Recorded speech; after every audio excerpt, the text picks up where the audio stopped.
اے بنی اسرائیل، میری وہ نعمت یاد کرو جو میں نے تم کو عطا کی تھی، اور تم مجھ سے کیا ہوا عہد پورا کرو، تاکہ میں بھی تم سے کیا ہوا عہد پورا کروں، اور تم کسی اور سے نہیں بلکہ صرف مجھی سے ڈرو۔ اور جو کلام میں نے نازل کیا ہے اس پر ایمان لاؤ، جبکہ وہ اس کتاب یعنی تورات کی تصدیق بھی کر رہا ہے جو تمہارے پاس ہے،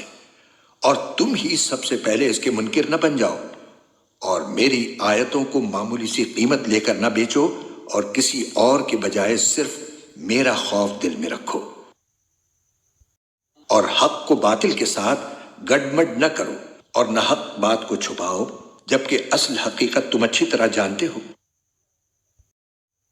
اور نماز قائم کرو اور زکوٰۃ ادا کرو، اور رکوع کرنے والوں کے ساتھ رکوع کرو۔ کیا تم دوسرے لوگوں کو تو نیکی کا حکم دیتے ہو اور خود اپنے آپ کو بھول جاتے ہو؟ حالانکہ تم کتاب کی تلاوت بھی کرتے ہو، کیا تمہیں اتنی بھی سمجھ نہیں